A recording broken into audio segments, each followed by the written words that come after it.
Have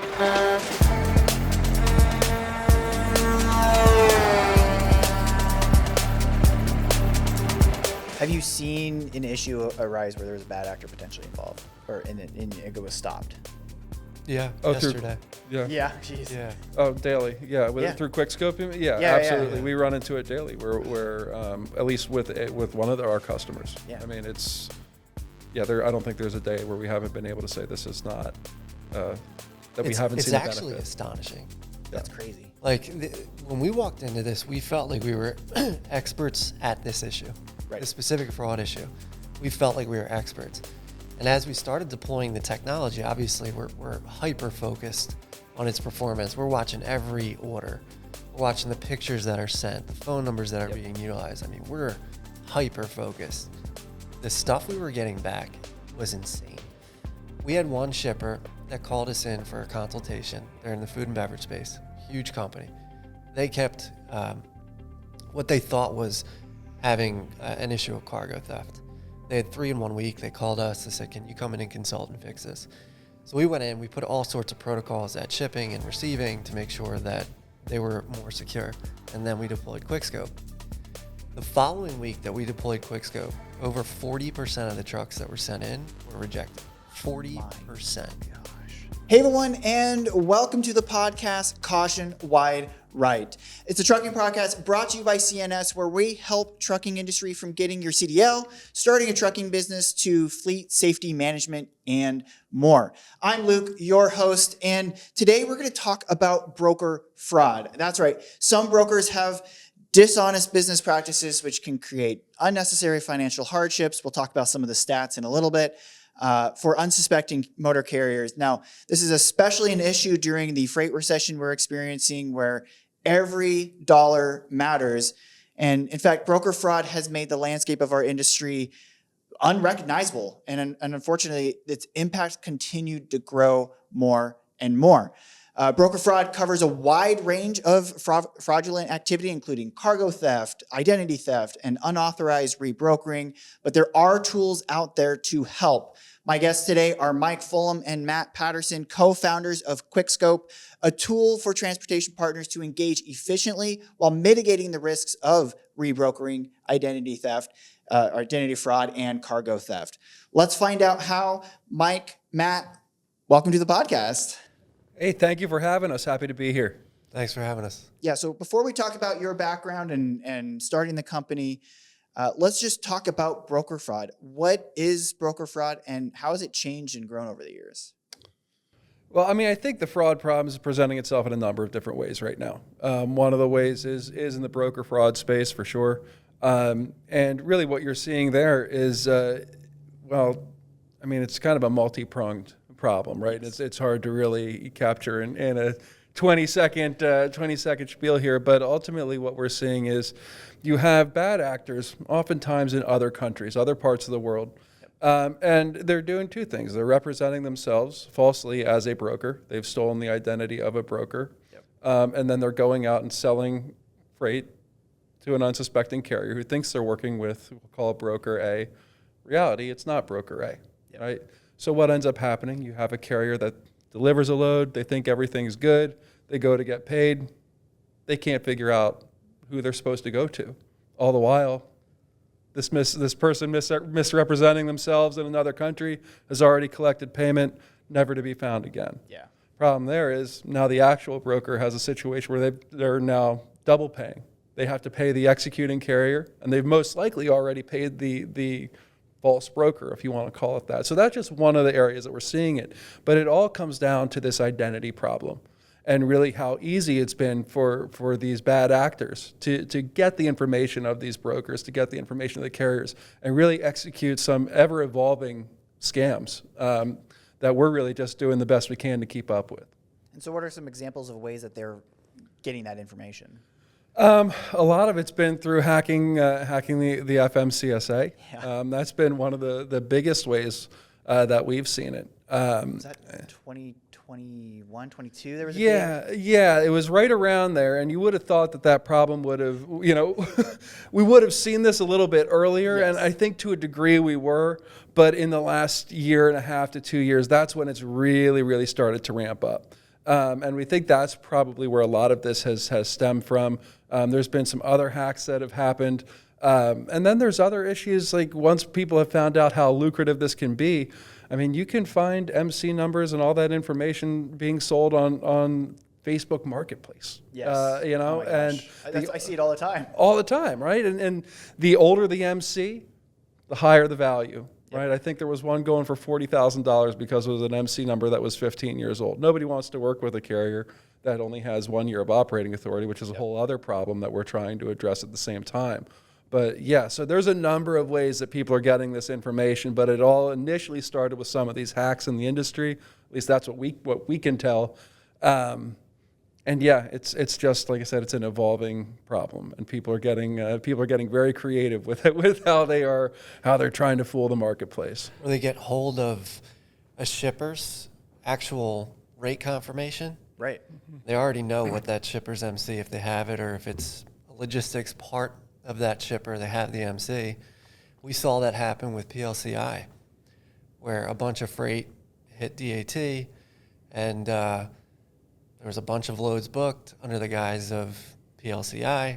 They had all the information. They had literal, rate confirmations that were identical. Wow. And all those carriers never got paid. And so sometimes they send their own drivers to go pick up stuff, right? And then other times is like there's a, like you said, a complex ways of fraud here. So let's talk about some of the numbers, some of the stats. So CargoNet has a lot of good information. $223 million in cargo was stolen in the U.S. and Canada in 2022, which was a 20% increase over 2021. But then freight theft surged 68% in Q4 of 2023, which is a 10-year high. 16% of carriers reported that they have been rebrokered in the previous year.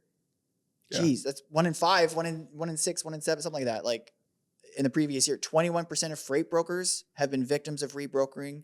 Those are some crazy stats. They are, and the reality is a lot of that is on the more conservative side, at least from what we can tell. When you talk about the actual grand scheme of the problem, from the numbers that are out there, what we're hearing from some of the larger organizations in the third-party industry, you're probably talking about something in the excess of $1 billion.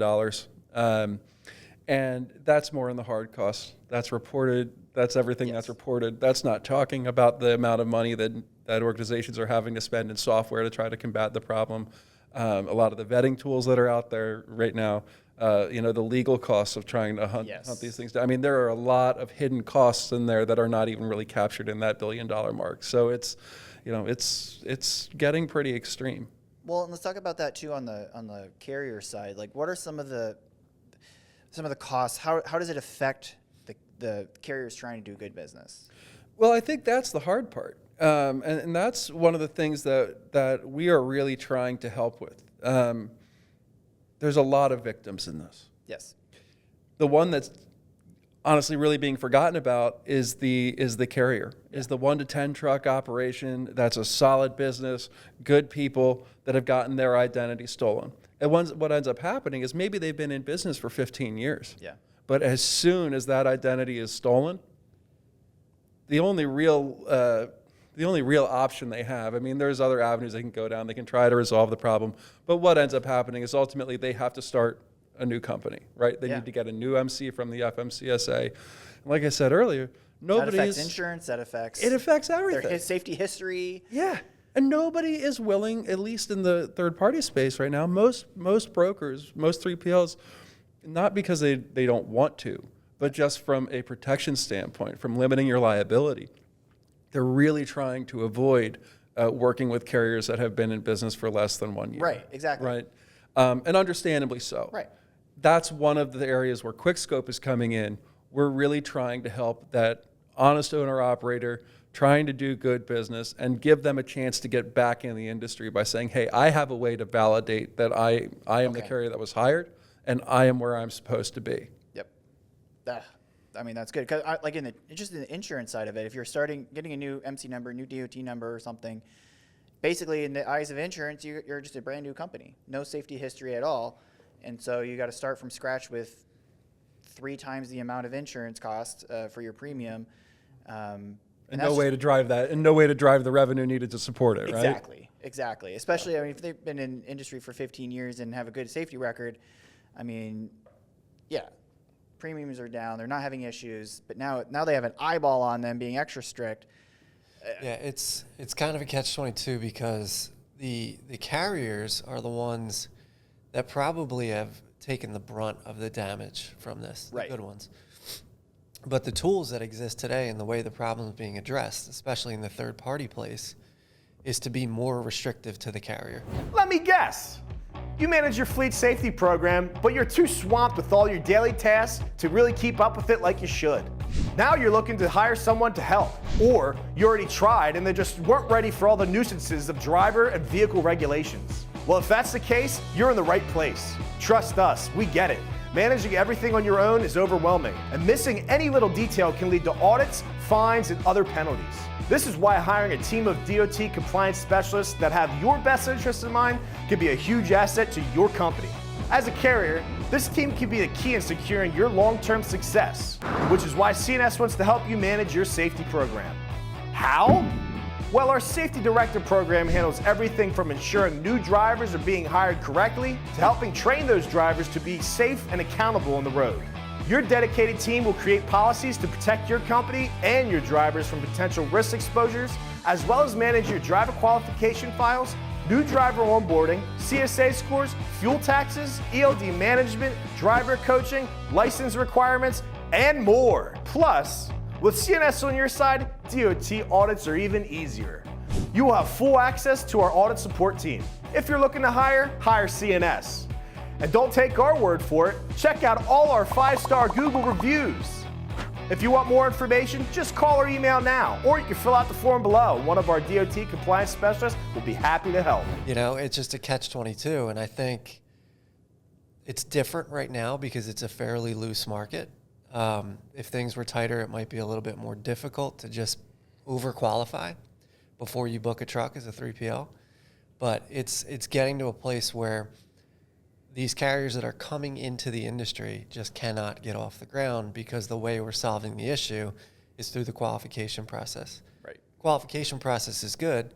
It's necessity. Mm-hmm. But there's other ways to say when qualification there's not enough information to qualify, what's the alternative? Yeah. I cannot stress that enough, that we are in no way saying that vetting and vetting software is a bad play. We absolutely think it's imperative. Our goal is to really work alongside the vetting processes and that best practice software and material, user experience, et cetera. Yeah, and so so brokers, they have a surety bond, insurance coverage to some degree. Carriers have commercial trucking insurance, but this fraud is it relatively protected in some way? Or again, you said sort of fighting it legally, but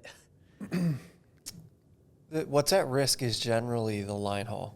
Right. That's what's at risk. I think you can get insurances to cover that, but unless you're doing a 3,000-mile trip, I'm not sure that.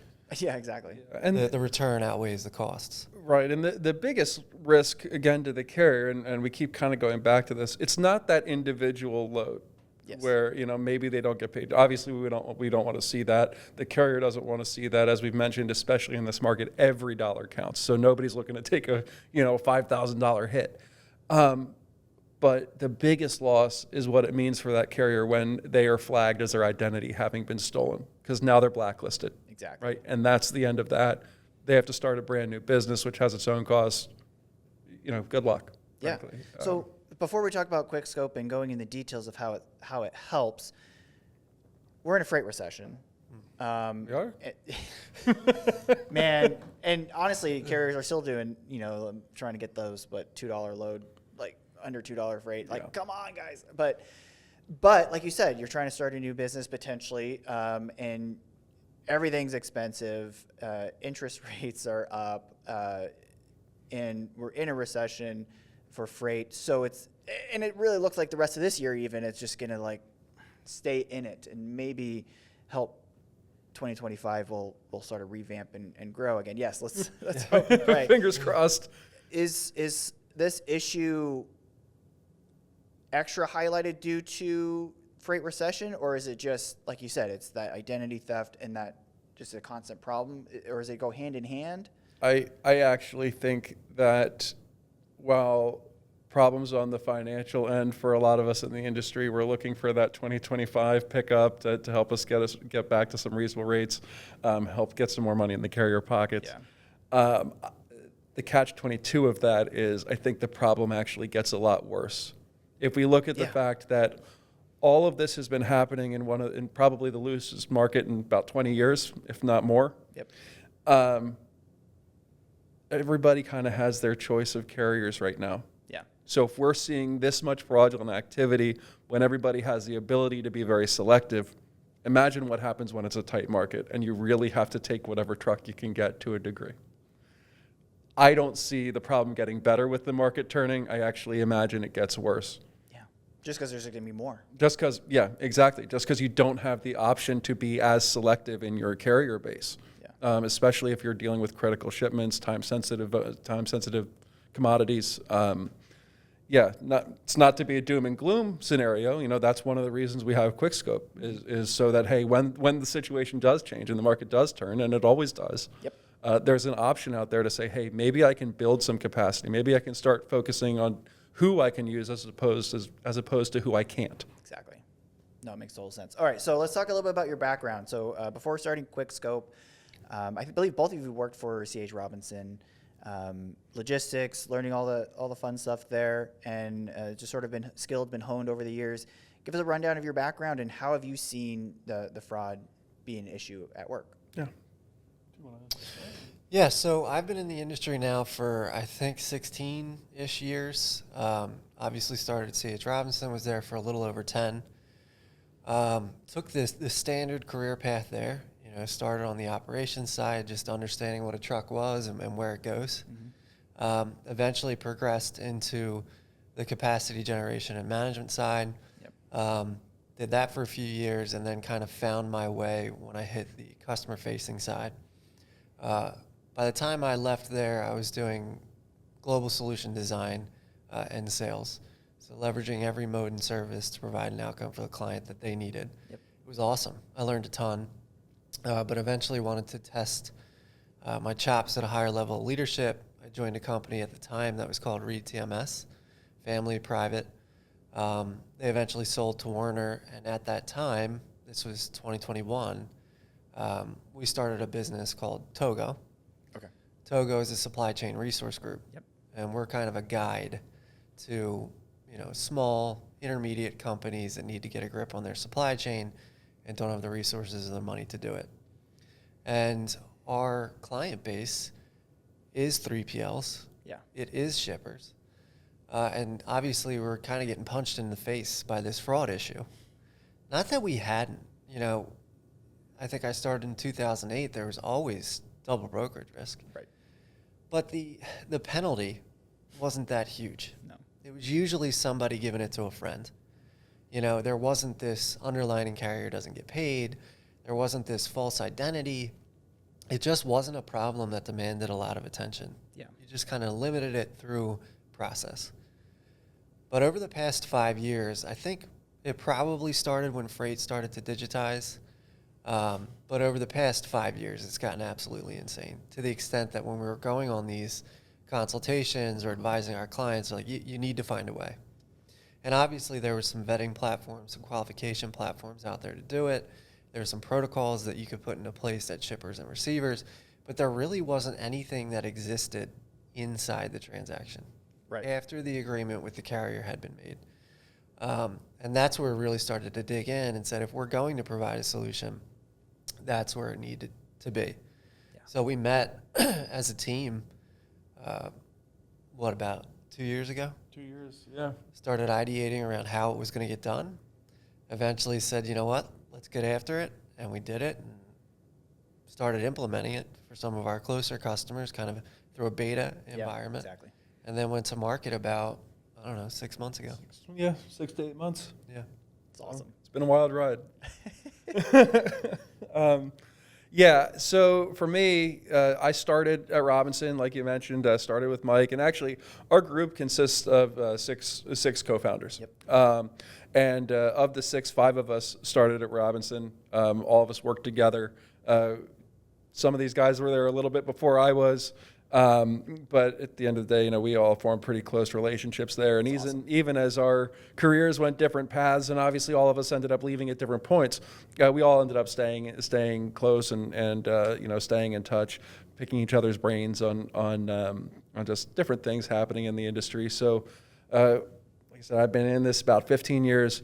When I left Robinson, I went to Penske Logistics and got a whole different view of the industry. Right. There, you're talking more about the 4PL space as opposed to the 3PL brokerage piece of the business, and Robinson's involved in that as well. But earlier in my career, I just wasn't quite there at Robinson. So when I got to Penske, just like I said, I got a different view of the industry. Really started getting into the more strategic carrier sourcing, out of the transaction, more in the, hey, we're representing this customer, full managed solution, RFP execution. Yeah. Really just, again, looking at that strategic pricing, trying to align with customer needs, values, expectations, and putting together solutions for them at a higher level. So that was a whole lot of fun, a lot of really great experience from that. And then went to, from Penske, went to Sunrise Logistics, actually right up the road in Ephrata, Pennsylvania. Great company, great people. Can't say enough good things about them. During my time at Sunrise, led their brokerage operations. Was a senior transportation manager over there, and led that team for 5 years. And that was another great experience. Got back into the produce side of the business. That's where both of us started. At Robinson was in the produce space, produce transportation, and recently actually. Got a call from Mike, and we were just talking about some things. And as much as I loved my time at Sunrise, it was just a really great opportunity. Me and Mike and a couple of these other guys, I'd always talked about getting back in business with them. And when the opportunity presented itself, I was just like, yeah, let's try this out. Let's make it happen. And we did. And so now I'm with Togo. But all that together is, just another example of you get all these minds together, people that know the industry, and a lot of the guys at Togo, we're all invested in this QuikSkope piece as well, and taking the knowledge and pulling it together. So as far as the industry itself and how the problem's presented, I mean, it's everywhere. To give you one example of I saw it here and I saw it here, it's I would say because of the timing when I was at Sunrise, that's when I really first started to get visibility to how big a problem it was. Post-pandemic, wherever you were, that's when you started to see it show its face. 2022 to 2024 have been really the high point, hopefully. But like I said, I don't know. We'll see where it goes. But to this point, that's really where it started to accelerate, and hopefully we've found a way to stop it. Yeah, it definitely doesn't seem like the increase in fraud is stopping. It actually seems like the numbers that we've put out and you've put out from years ago, it just keeps getting worse. I mean, we're not really putting a dent into this thing yet. Right. And like you said, does it get worse when it tightens up? I don't know, but we're not really putting a dent in this at all. Well, the complexity of the schemes, I mean, it's ever evolving. And that's it looks legit. Yeah, 100%. You're just doing what you can to keep up. Yeah, exactly. You think you solved the last problem. Yeah. And then they've come up with a new way to do it. And that's why we're saying we need to live inside the transaction, because that's the only place where you can really have that last line of defense and say, wait a minute, I see this person's supposed to be here. That's not you. Yeah. Right. And that's where it has to stop. All right. So let's talk about that. So QuikSkope, the issue is there's a lack of true visibility in the chain of custody between trade partners. How does QuikSkope solve that? Well, I mean, do you want to break down like the way the software actually works? Yeah, I mean, we could give you kind of a once-over of it. So whether it's a shipper or a broker, let's just call them the customer for the minute. Right. The broker makes an agreement with a carrier. Typically, when they make that agreement, there's a rate confirmation sent. Yep. That rate confirmation might include origin points, destination points, and any associated pickup numbers or critical information to get the shipper to release the load to that truck. After the load is booked between customer and carrier, they can deploy QuikSkope. When they send the rate confirmation, they're not including anymore those pickup numbers or any critical elements. So QuikSkope's deployed. When the driver gets within a 2-mile radius of the shipper, they receive a link. That link takes them to a secure portal. Yep. That portal asks them to take a picture of the side of the truck. It uploads their location. It geotags and timestamps that photo. Everything that just was collected can only be collected in that secure portal. You can't do any screenshots. You can't share the link. You can't do any of that. Has to happen at that time from the driver's phone. That information is sent back immediately to QuikSkope. It's cross-referenced in real time. It takes about 10 seconds. And then if everything aligns with what the customer has expected, MC, DOT, phone number, location, etc., we will then release the pickup numbers or any critical information for that first pickup. If it's a multi-pick, the driver just needs to clear the geofence, and we'll release the second pickup. Yep. And then that process can occur throughout transit to make sure that if you want to make sure that the driver is still with that piece of equipment and that load, because a lot of the tracking methodology today doesn't do that. Electronics, even pharmaceuticals, they're going to want to make sure the driver is in with the truck. And then pre-delivery. Pre-delivery, you're not going to withhold the delivery number, but you do want to perform a verification to make sure you're paying the right truck. And if you are a good acting truck, you're going to want to do that verification to make sure you're the one that's paid and not potentially. The other thing is that the shipper, the customer or broker that is entering our platform is also verified. So we're not just having people sign up and start, gripping and ripping rate confirmations around there. But that's essentially how it works. It's after the transaction is made, we make sure all parties are legit in real time before the pickup information is released. And then we stay close throughout transit through verifications. And then pre-delivery, we just verify everything still remains the same and is correct so that everyone can get paid. Wow. Base level functionality is at the pickup. At the very least, you're going to have to utilize the pickup functionality when you're utilizing QuikSkope. The broker does have the option, if it is a broker or shipper, whoever it is, we're going down both avenues. There's override capabilities if the broker or shipper chooses to do that. We don't recommend it, but it is there. And we can really customize. If you do not necessarily have to have the verification at the delivery location, we recommend it, but you don't have to. The one thing you do have to have is validation at the pickup. If you are looking for flexible CDL training, look no further. Check out our Google reviews online. You will see around 200 5-star reviews. Why? Not only because we offer one-on-one approach to CDL training, but we also have competitive pricing and some of the best CDL trainers in the game. Between the 5 or 6 of us here, you got about 100 years of training out there and about 6 million miles. Daryl did car hauling. Both Tyler and Daryl have dabbled in flatbedding and all kinds of commodities there. For the students coming here, you got a lot of brains you can pick and a lot of knowledge out there, and if one of us doesn't have the answer, the other one will.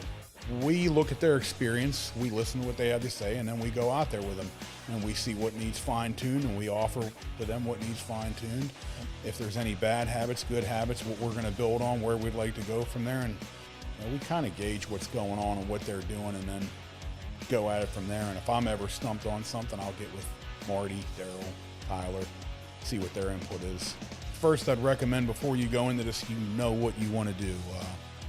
Know what you want to do, know what you want to haul, and discuss it. If you have a family, a wife, a girlfriend, whatever it is, discuss it, because it's a very demanding business. And it'll take a toll on a family real quick if you don't communicate. It'll take a toll on you real quick if you get into something you really don't want. So know if you want a Class B, know what you want, know if you want to do flatbed, know what you want to do, and then make sure that wherever you're going for training, can offer you something along that line that helps you get there. I was told spend 2 years with a company. That's what I did, and I knew what I wanted from that point on. Yep. And I feel that with that amount of time as well, you get to know what you want. You've been out there for a while, you know what's going on. Is this really what you want to do? And then you dial it in. We are the first one-on-one CDL program to be approved in Pennsylvania. We are also the first CDL hotshot program to be approved in Pennsylvania, and possibly the first in the United States. And now's the time to get your CDL license. Fill out the form down in the bio below, or just give us a call at 717-496-9145, or email us at support@cnstrains.com. So I'm thinking, you guys, team of 6, company that's growing, starting this business, working together. I'm curious. I have a background in business entrepreneurship, so focusing on starting businesses. And I understand the complexity and the headaches that you can have throughout this process. I'm just curious, as a team getting together, and how has that startup phase been like for you guys? Started with 6 guys in the Poconos just trying to brainstorm. And the first few ideas were not great. We thought they were, and then as soon as we started to dive into it, I don't think that's very good. And then we just, but as we progressed, as we talked more, as we started to poke holes in the original ideas, that got the gears turning. And I think we just continued to come up with new ideas, and that led us to QuikSkope, and it also led us to some avenues that we plan to go down. So it didn't just give us the initial idea; it gave us a real roadmap for where we want to take QuikSkope long term. Right. We're not looking for this to be a one and done solution that just ends at validating pickup, the driver at pickup and delivery. Right. We feel like there's a lot of other value that can be created that we have, like I said, we have on the roadmap. So I think that was, the origin point was a bunch of us getting together and trying to just pick each other's brains on hey, where are you seeing this problem? How's it presenting itself? What can we do? And that just really got us going down a whole bunch of different avenues. I think there's a lot of things we can do with this tool, and there's a lot of different places for us to provide value. The startup's been wild because none of us really have a tech background. Sure. Or startup background. And that's a lot of what this is. That's a lot of what this is, but we do have that operational advantage. Yes. Every one of us has spent time understanding what's practical, what works, what doesn't, what is actually going to provide value to somebody sitting in the seat on a day-to-day basis that isn't going to absorb all their time, create a bunch of additional steps, and just make their job more difficult. Right? And I think that's really one of the things that we focused on is how do we present something that is useful but is not going to be just a burden for the user to take advantage of. Yeah, that is true. We spent a lot of time, I think, overthinking it in the beginning, Sure. 2 or 3 months. I think at one point we probably had, 1,000 different specs, and we had to kind of take it back. But in other ways, we were pretty fortunate. We had Togo funding it. Yeah. So we really didn't have to go out and create this vision and get seed funding and then build a team. We had a team. Yep. Our customer base already aligned. Awesome. So we had a really solid understanding. We also had a lot of people on our team that were connected to the asset level. So we had a lot of tools and resources at our disposal and didn't have to go chase money in the beginning. So we really just nice. focused. Yeah. Yeah. The rat races. Yeah. And we didn't want to, we're all pushing 40 or over 40 at this point with kids. So, whatever we did, it needed to be sound from the beginning, and it needed to get there quickly. And we've been able to do that. And like Matt said, I think now the next stage is, all right, we've gotten this out to market. There's a lot of people using it. We put way more volume through it than we would have expected to at this point. It does work simply as designed. But I think what we want to do moving forward is say there's much more that can be done inside that transaction. Right. Between the carrier and the customer, whether that's a shipper or a broker. Some of it's just efficiency creation. Some of it might be document collection in real time. Yep. One of the things that we've been working on is the clean truck certs. There's a shipper that we're working with that is having issues with seals in transit. That we're putting together some tools with the OCR to actually capture the seal in real time, and if it's breached, document in real time. So there's things that we can do to make everything easier inside the transaction. I think that's what you'll see us leaning into over the next year or so. Some of those tools exist already, but just taking them to another level. And ultimately, what we want to do is create an avenue where the driver is rewarded. The only person in this scenario that isn't going to pay for something is the driver. Right. The driver is going to be rewarded for what they do. Somebody wants you to do an extra drop. Somebody wants you to go in and pulp the product. Somebody wants you to take a picture of the seal. There's all these extra things that I think we take advantage of. Usually the way it's regulated is through fines. Right. You don't do it, you get fined. What we want to do is compensate the driver directly, not the dispatch, not the MC. Yeah. We want any member involved in this chain of custody to directly tip the driver. Every time the driver gets tipped, something goes on his internal resume of QuikSkope to then come back and say, look how many times I've done this. Look how many times I've done that. So they can go out with a resume maybe to another employer. Maybe they go out on their own. Maybe they want to go back to a broker and say, you know, that really important business for whatever electronic or pharmaceuticals, I'm your person for that. Here's why. So that's kind of the vision, just making things easier for everyone inside the transaction and trying to make it a more rewarding atmosphere for the driver. Yeah, I can't agree more. I mean, the driver just routinely gets the short end of the stick. The expectations continue to get higher, and it remains just as thankless in so many situations. So if there's anything we can do to be the group to go out and say, hey, you know, let's give the driver some benefit in this. Well, why wouldn't we do that? Yeah. Well, because they're basically the last line of defense, right? They're the only ones that can really stop it. Right. I mean, we can put all the software out there, we can put all the tools out there, but at the end of the day, it's going to be on the driver to make sure that it stops. Have you seen an issue arise where there was a bad actor potentially involved, or and it was stopped? Yeah, Oh, yesterday. Yeah, jeez. Yeah. Oh, daily. Yeah, through QuikSkope. Yeah, absolutely. Yeah. We run into it daily. We're at least with one of our customers. Yeah. I mean, it's I don't think there's a day where we haven't been able to say this is not that we haven't seen the benefit. It's actually astonishing. That's crazy. Like when we walked into this, we felt like we were experts at this issue, the specific fraud issue. We felt like we were experts. And as we started deploying the technology, obviously we're hyper focused on its performance. We're watching every order.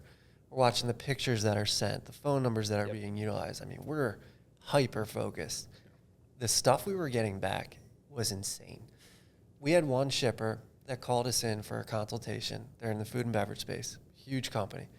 They kept what they thought was having an issue of cargo theft. They had 3 in 1 week. They called us. They said, can you come in and consult and fix this? So we went in. We put all sorts of protocols at shipping and receiving to make sure that they were more secure. And then we deployed QuikSkope.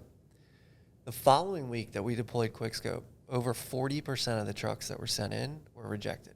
40%. Gosh. Week after, there was no issues. So we see this kind of jump in the first week. And it's astonishing because I think if you were sitting in the shipper's seat or the broker's seat or even the carrier seat, you'd say, I bet you 10% of the time it happens, 15%. Right. When we deploy this, it's insane right off the bat. And the stuff you see is crazy. We've gotten pictures of toilets, dogs, different states. I mean, it's insane. It is really wild, some of the stuff that comes back. Again, even for experienced people that, you kind of think you've seen most everything. No, the stuff that comes back is nuts.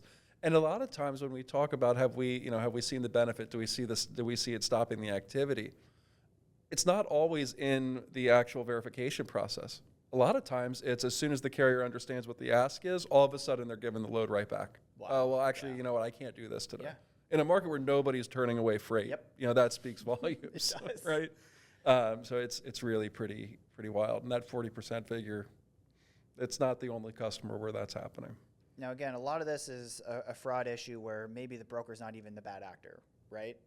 Have you seen issues where there is bad brokers? Because I know the government, a lot of the stuff that they're dealing with right now is trying to help with definitions of brokers, helping with financial responsibilities for brokers, but that's just part of the problem. Yeah, You do see that. You do see that. Typically, where you see that activity, though, is where you are the broker. You're giving a load to a carrier, or at least who you think is that carrier, and then that would-be carrier turns around and misrepresents themselves as a broker to another carrier.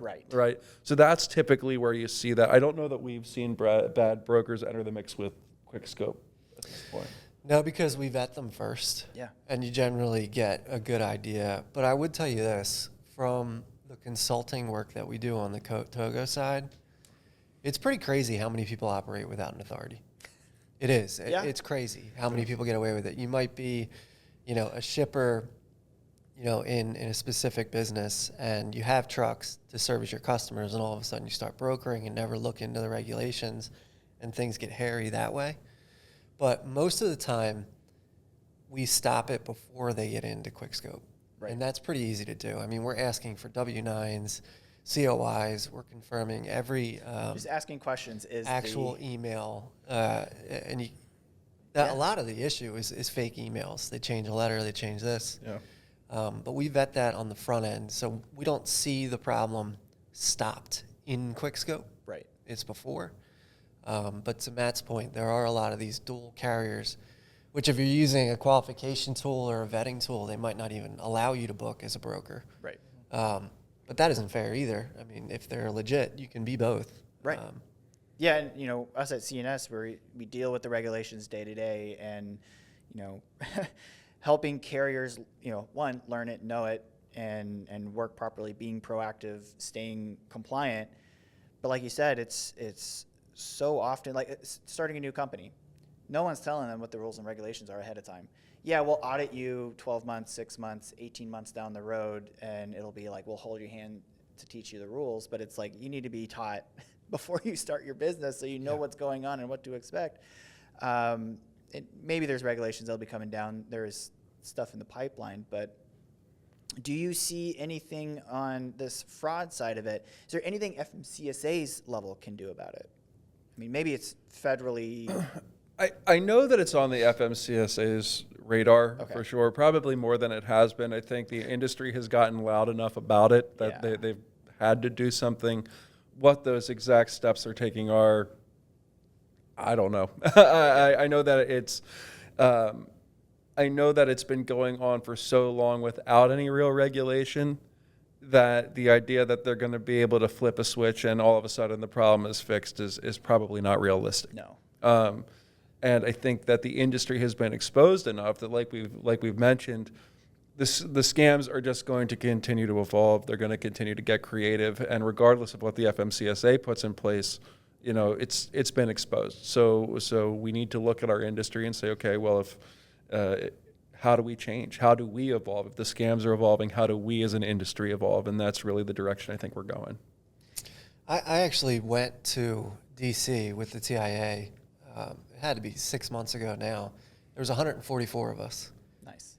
And we were there for a few reasons. One of the primary reasons we were there was to address the FMCSA about fraud.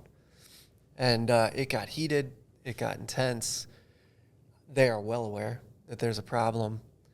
I know that they had discussed potentially reaching out to third parties to create more secure firewalls so that they don't have the data manipulated, and maybe making the process of becoming an MC a little bit more difficult and time-consuming and thorough. But I would be shocked if 95% of those 144 people didn't leave there thinking that it was on us. And then it would take forever. And honestly, it should be on us. I mean, I don't really think the government should be fixing all our problems. They probably should step in and try to clean things up a little bit. But, did the large brokers, the big ones, they've always known that this has occurred. Yes. Are they stopping it now because it's affecting their perception amongst customers, or are they fixing it because there's a bunch of drivers getting hurt? I think it's because money's affected. Yep. Usually the case.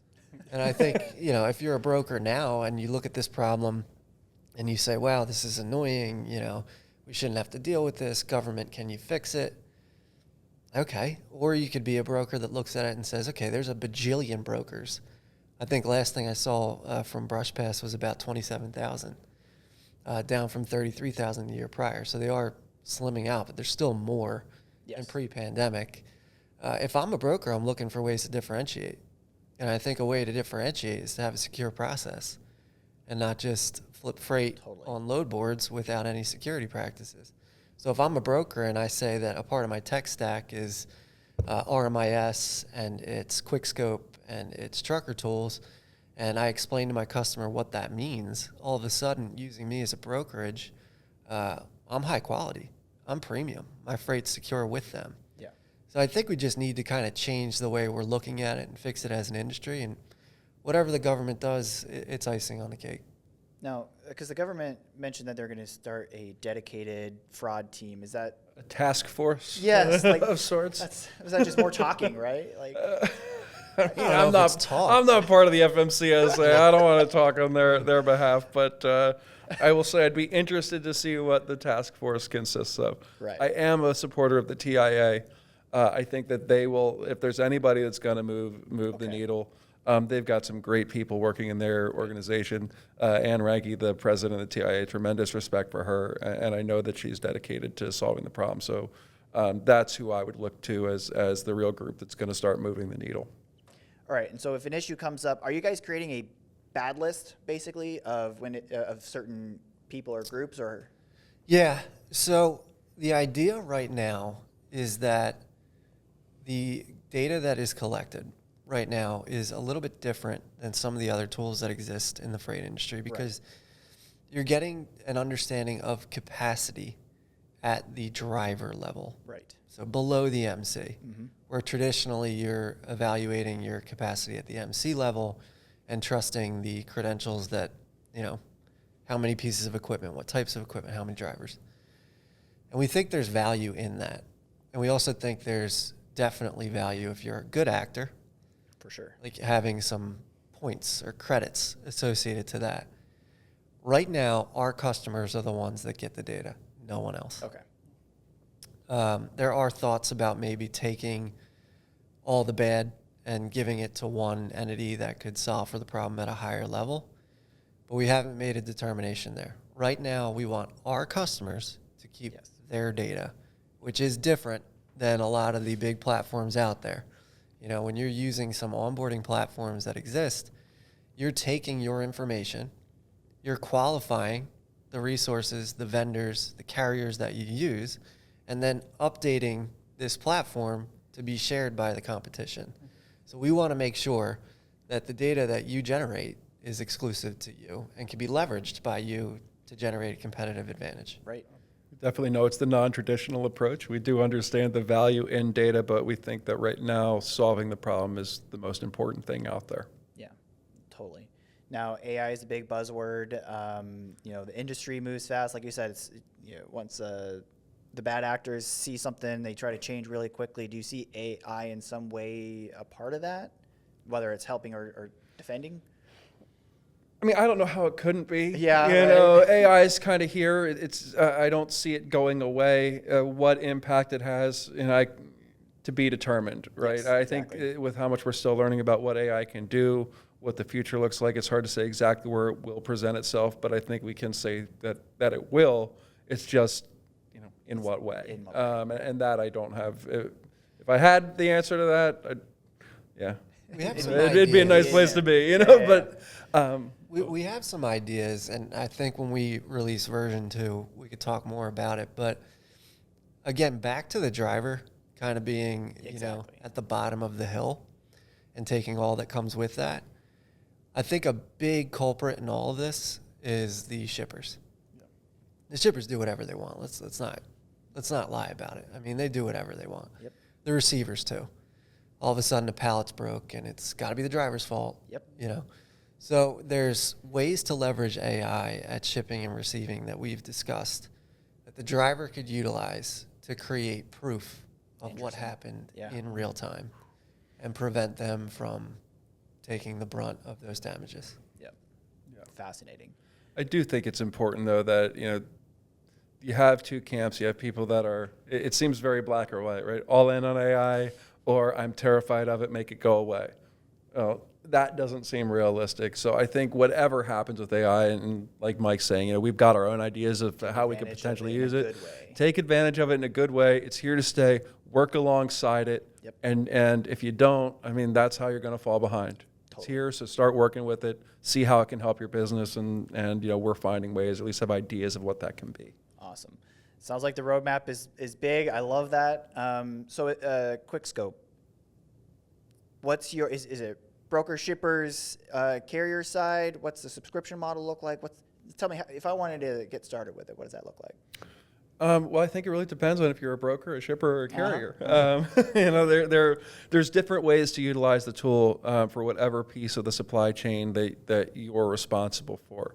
Subscription plans, we're pretty flexible with how the pricing model works. If you want to price at a transactional level, we can do that. Yep. Subscription, I think, is generally for anybody that's moving a relatively, not even high volume, just consistent volume. Exactly. Subscription's probably going to be the way to go, but we're really comfortable working with our customer base in whatever regard they need from a pricing model. We're not trying to shut anybody out. Like, so we're trying to fix the problem. So whatever that pricing model needs to be to support it, that's what we're interested in doing. Yes. Yeah, if they email info@QuikSkope.com, we'll ask them for information to qualify who they are.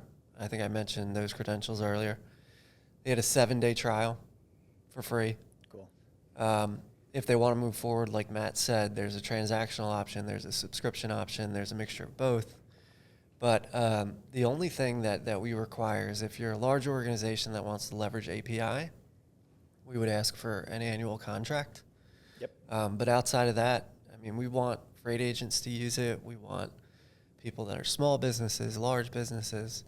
I think for the carriers, though, and the drivers, when you're introduced to QuikSkope, which will happen pretty soon, I'm sure, if you haven't been introduced already, right. It's not an application. You don't have to download anything. Exactly. It's a link that operates through a text message. And when you get that link, everything is laid out for you visually. Awesome. So you don't have to, take a piece of paper, call your dispatcher. It's right in front of you. Yep. Translates to the language that's in your phone. Mm-hmm. So it's whatever language you want it to be. You can literally hand it over to the shipper and show them what the numbers are. If there's more than one number, the shipper will get both. You're not going to miss numbers. So just for the drivers, give it a chance. It's there to benefit you as much as the shippers, and it's really easy. Yep. Shippers, we've done some pretty interesting stuff with. The same applies there.